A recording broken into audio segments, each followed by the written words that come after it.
What's going on, everybody? Welcome back to another installment of the Analyze This podcast. Man, I'm excited today. I've been talking to a lot of the Taino folk lately. I've been contacting my inner Indian in me to make sure Puerto Ricans and Dominicans and Cubans are highlighted on this podcast. But this one's I'm excited for because he's actually one of the best young comics in the country coming up, and he's been all over the place. He was just in Austin a couple weeks ago, and I I have the wonderful opportunity to talk to him. But before I get started, don't forget to like, share, subscribe, leave a review on all podcast platforms, wherever you listen to this at YouTube, bloggy. You know the deal. All right, guys, without any further ado, I'd like to welcome the very talented, the very funny Rojo Perez. What's going on, my What brother? up? What up, baby? Thank you for the invite. How you doing, Dan? Well, it's I'm in Dallas right now. It's hot as a motherfucker. And yeah, I don't know. I don't know if I can. I don't know how much longer I can deal with this Texas heat, bro. Like I grew up in Florida, so I am not exactly foreign to the hotness, but this Texas heat is dialed up to like a 15. Yeah, man. Yeah, I was there a couple weeks ago, and it was funny to see people celebrate, and it was under 100. Dude, They were like, "Oh, it's it's gonna be 98. There's gonna be light today. bro, There's bro. We gonna be can wear a suit. refreshing." We can wear a suit outside. It's 98 degrees. Like, Yeah. what's up? That no, it's crazy. These white people love their heat, bro. They love their heat, yet they don't go outside. So, man, let me get to know you a little bit. This is the first time I actually get to sit down with you. How long have you been doing comedy? Where'd you start? Why did you start? And that's like a four-part question right there. I've been doing it north 13, 14 years, somewhere around there. Actually started in Florida. Really?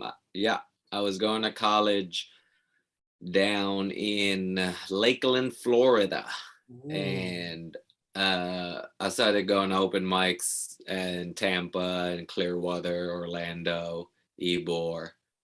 That was the first couple stages I hit. Okay. I Okay. man, I don't even. I got it. Me and a buddy took me. That's kind of the way I fell into it. I'd always write. We'd write sketches or whatever, and I'd write stories. I didn't know what to do with them, and he dragged me to an open mic once, and I was like, "All right, this is yeah, I can mess with this." I get it. I And mean, that's how it happened for me too. I didn't start and in here we Florida. are. I didn't start in Florida. I started in Dallas. I was living out here, just doing day job shit. And then one day somebody goes, "You want to go to an open mic?" And I'm like, "Huh?" Mm, That's kind of how it started. Um, Florida related question: what's your go-to pub sub order? Um, I'm not a pub sub, but I would do the rotisserie chicken at Publix was my college Ah, vice. I'm not a sub person. So what? I'm not. But I do love I mean, Publix was clutch. Publix is clutch. That sweet tea and rotisserie chicken does go hard though. Mm-hmm. It does go hard. Anyway, so you started in Florida. You're based out of New York, right? Yeah, How long into your career did you make that a transition? couple months in. Really?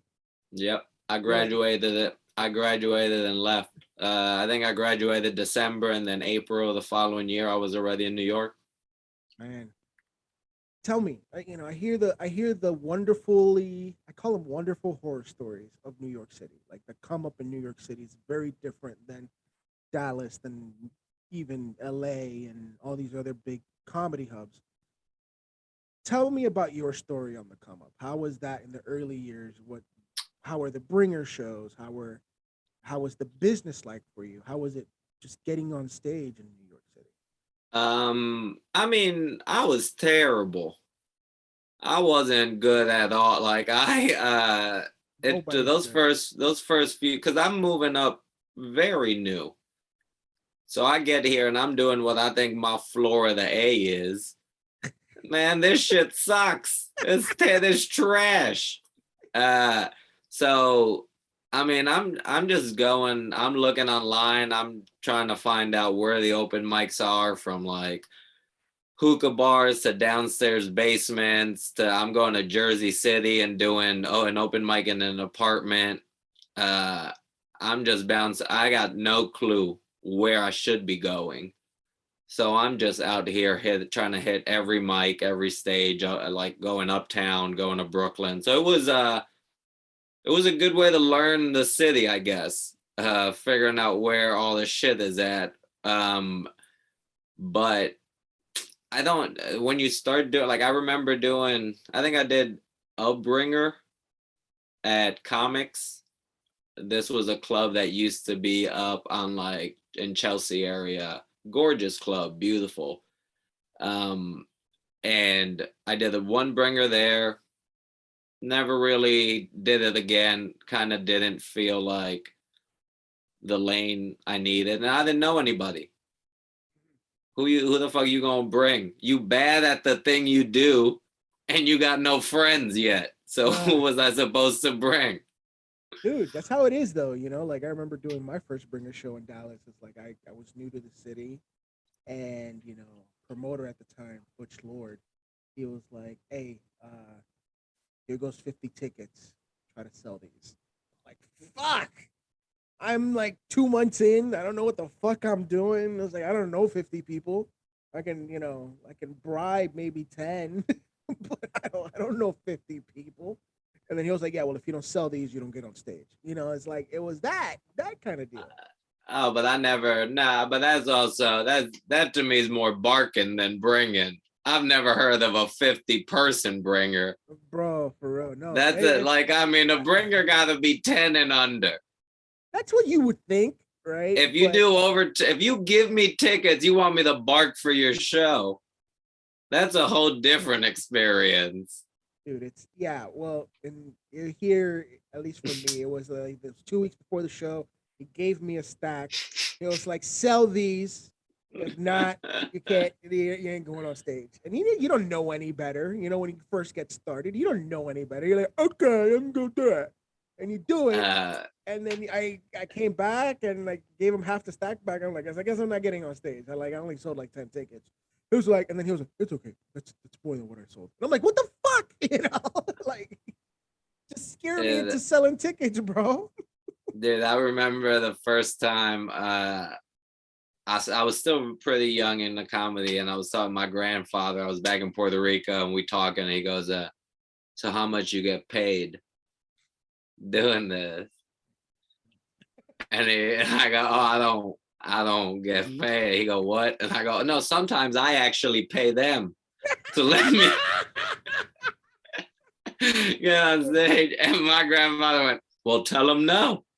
Pero déjame hablarte claro. Tú me estás diciendo a mí que tú tienes que pagar para decir un montón de chistes malos. I think that's what killed him.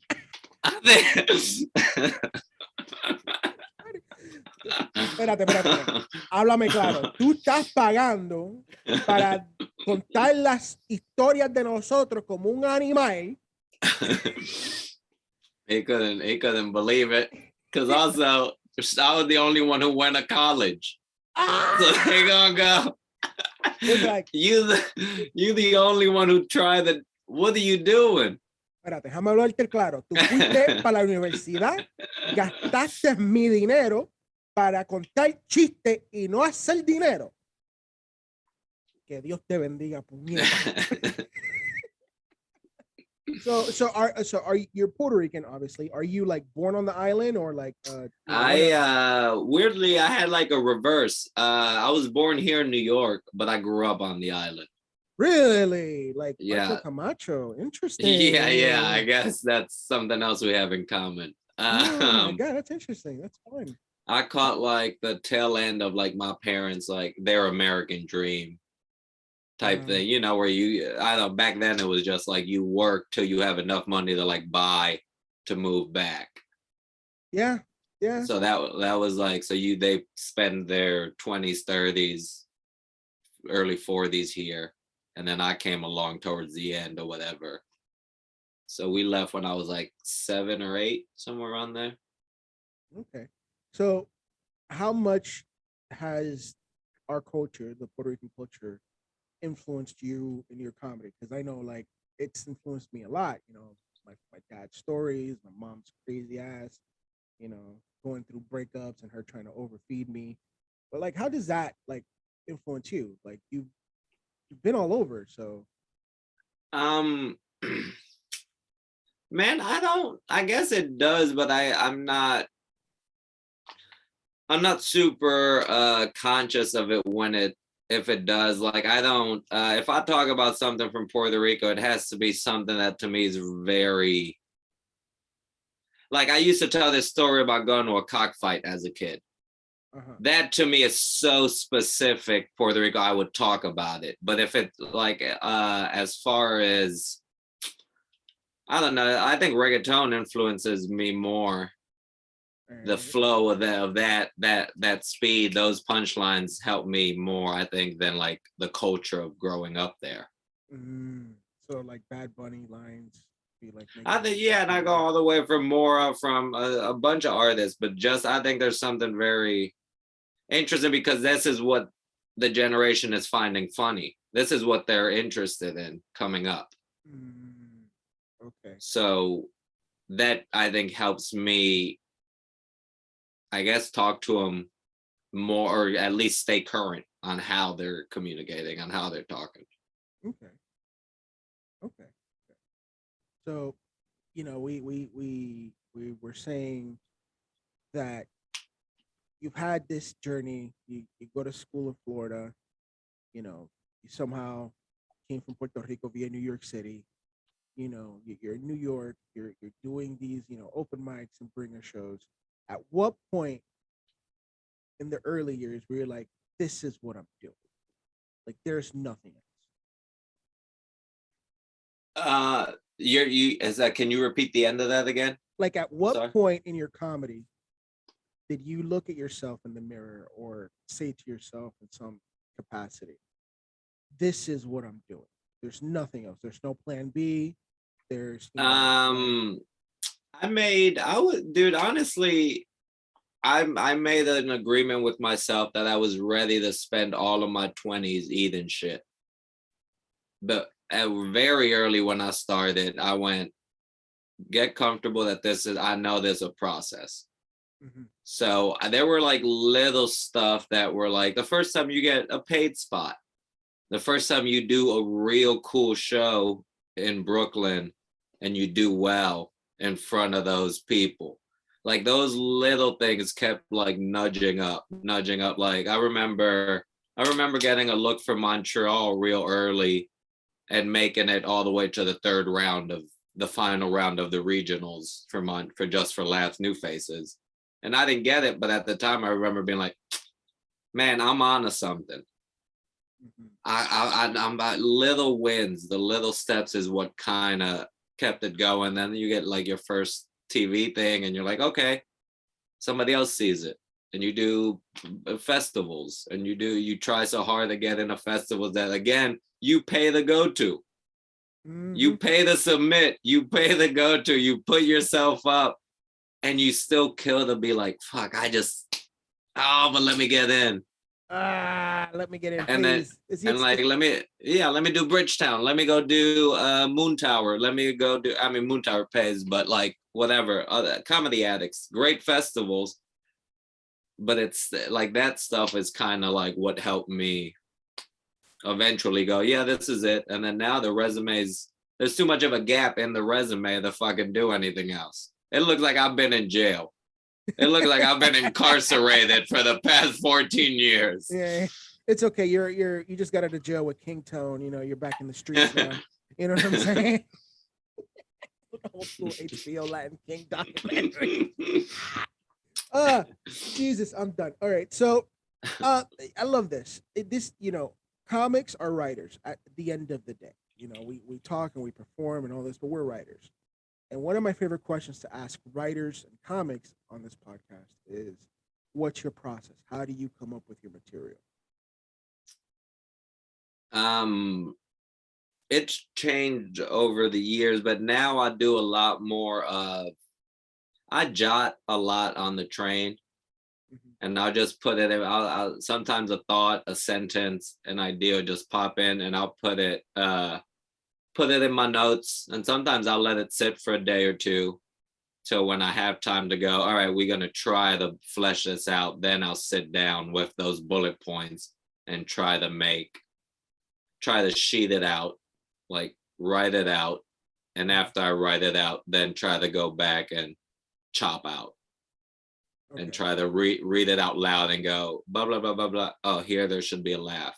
I don't have one yet. All right, we need to trim this, or we need to add, like, so that's kind of the way I've been doing it now, but a lot of it's just jotting on the train for me. Mm-hmm.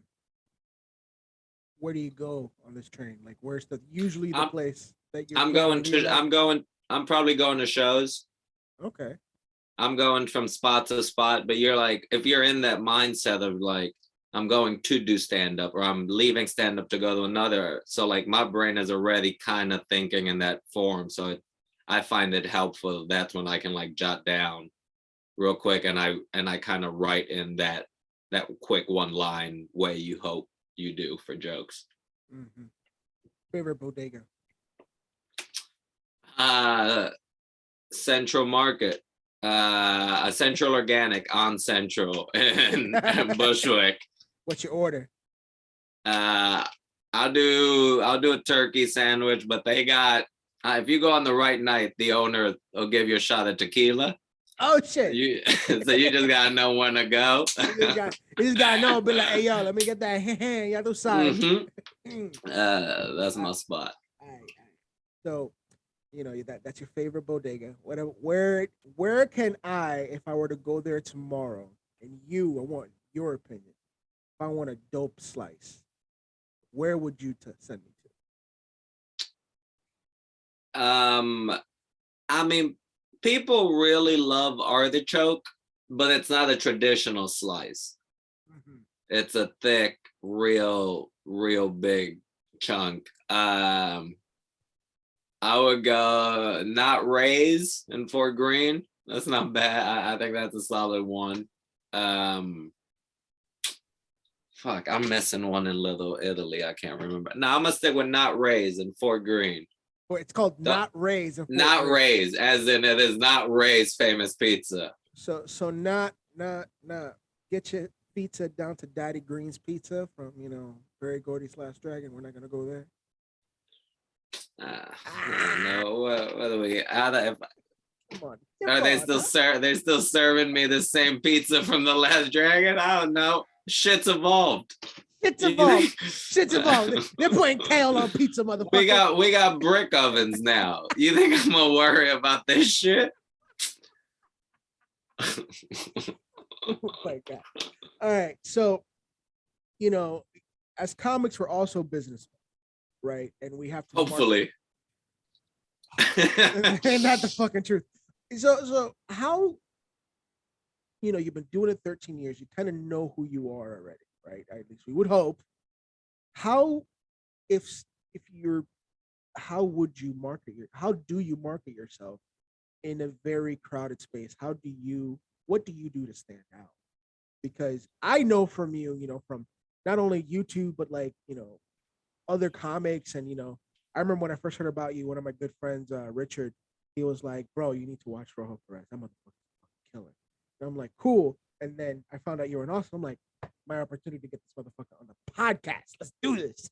So, it's a pleasure for real. But how do you, over the years, just market yourself? Like, what makes you different than fulano de tal that doesn't know shit? I think what I tried to make my appeal very early on was, I'm not gonna do what is quote unquote typical Latin humor. Mm-hmm. I ain't gonna do a lot of accents. We're not gonna be big. I'm not putting on this big show. I was very conscious of what I was trying to do and focus on getting funny before I could bring in that sass. You know what I mean? Before you could say like el adobo. Before I did any of that shit, I've really tried to focus on what coming up in white rooms, what's a joke? And not necessarily even talking about where I came from because their connection wasn't there yet. I got too much explaining to do before I could get to a joke like that, so I couldn't waste the time with it. And I'm not saying everybody does that. I mean, there's amazing Puerto Rican comics, Dominican Latin comics. Like, I think there's some killer comics out right now that I fucking really adore. And it's not that everybody does this, but growing up, that was what I saw a lot. And there were these spaces that people already hit where, dude, this is the best advice I think I ever heard. I saw a comic on stage hosting, and the comic at the time was doing a very Kevin Hart cadence. Okay. And I'm standing next to the headliner's manager. And the manager leans over to me and goes, what this dude doesn't get is by the time he becomes good, we've already been done with that Kevin Hart thing. So the idea of trying to do what I've seen already, by the time I would get good, we already moved on.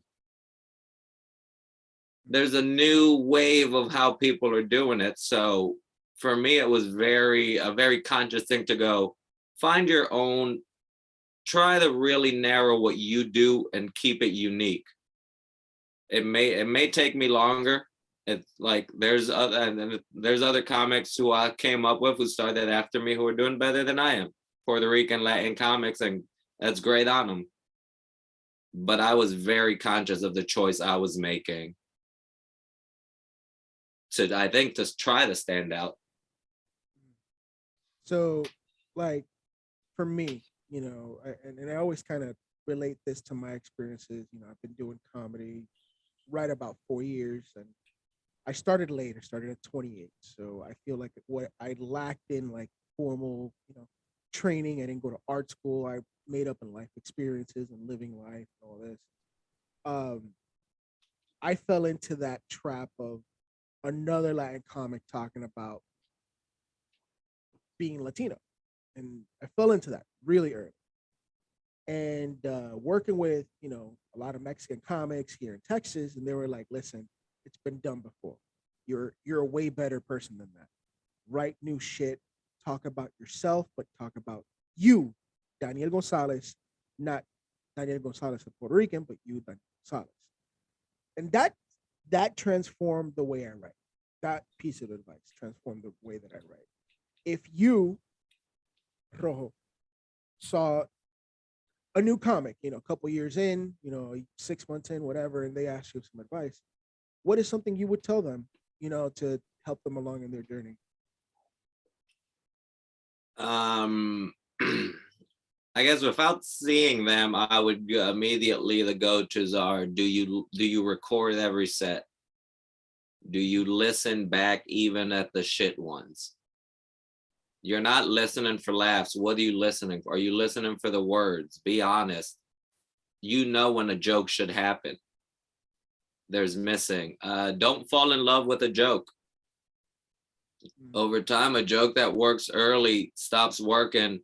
Don't fall in love with the wording. Don't be scared to switch it just because it used to work. You're stubborn on how you want to keep it. You change. Like, there was a joke, I used to do a joke about a breakup and getting invited to her wedding. When I would do it for about the first 6-8 months, that shit just hit. About a year in, it wouldn't hit, and it was just like, oh, I don't even feel that way about this anymore. My heart ain't the way it was when I first wrote it, like that, like kind of angry, fun, bully comedy where you're just like, bang, like, I don't feel like that. So the crowd can tell. Well, guess what? Stop doing it, or figure out how to change it. Change a line or two to see if that gets you excited about it.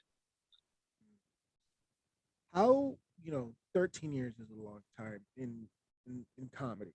It really is. I know that's when they say that's when your career really starts, is about the 10-year mark. But it's a long time. It's you've put in days and hours and countless mics.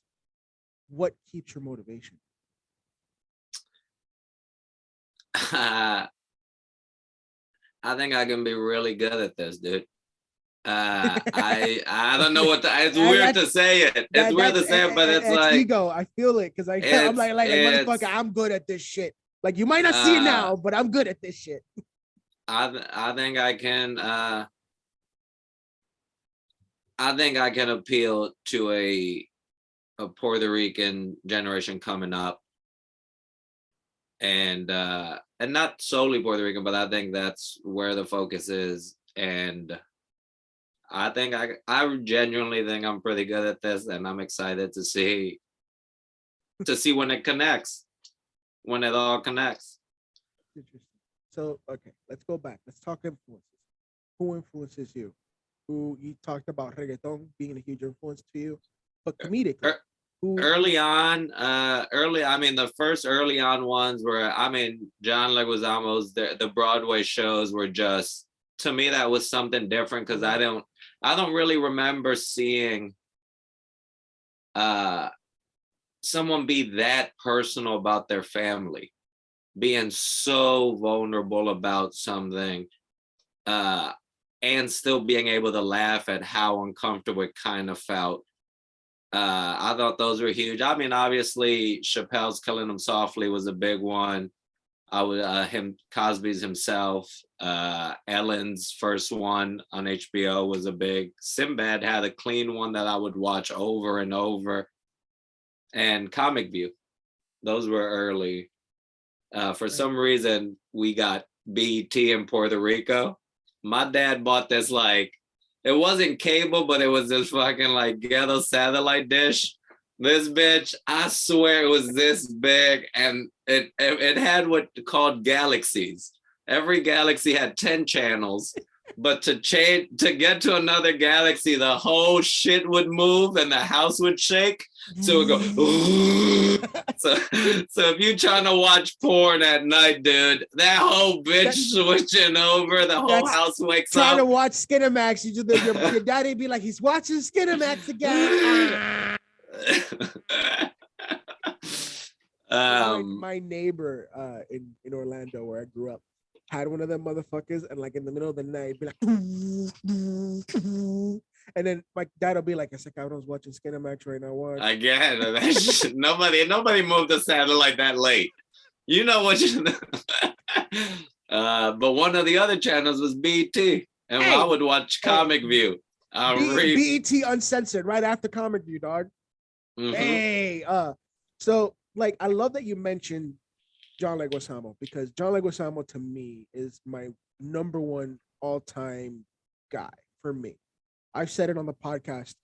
I've lost count. But in 1999, John Leguizamo's Freak, my older brother, got the tape and plugged that motherfucker in. And that was the first time I was like, we can make people laugh talking about our fucking family? Holy shit. Like that was the ding moment for me, right? Like, and then, obviously life happened and I didn't get to start shit till later in life. But I always go back to that's my main influence. It's interesting because it's interesting because I don't even think he considers himself a comic. He never calls himself a I've never heard him say he's a comic, but he has these amazing one-man shows. Yeah. But it's interesting that he is but Colin's a stand-up. Oh yeah. Colin will go pop into a club and do 15 and walk out. Like he's still on that's a different, but yeah, I mean, it's interesting that John has such an influence on us and really never identifying as a stand-up comedian. See, and what I loved about John Leguizamo and what I find very interesting about him, not only as a comic, because even though he might not consider himself a comic, that's what he is. I know that's where I categorize him as, is that he was such a trendsetter in a lot of ways, and culturally, right? From Spicorama to Sexaholics to, The Past and all these other movies that he was in.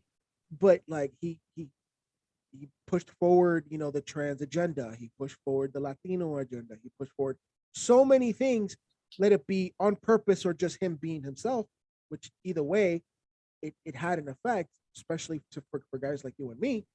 And it's like a guy like that is like, I wonder, will we ever see another Latino do that again? Sure. Oh, that's not, I don't even think, but it's not gonna, but that's what I'm saying. It's not gonna be that. Whatever the next thing is someone already's working on it. Like, are we gonna, I don't know, will Julio Torres maybe be one of the biggest Latin names in comedy we see in 20 years? Yeah, Julio might be that because he's out here trying different shit that isn't necessarily, you know what I mean? He's pushing the boundaries. So who knows? Yeah, I think there's definitely gonna be, I think we're gonna have a few. I think somebody, dude, I mean, there's Careful.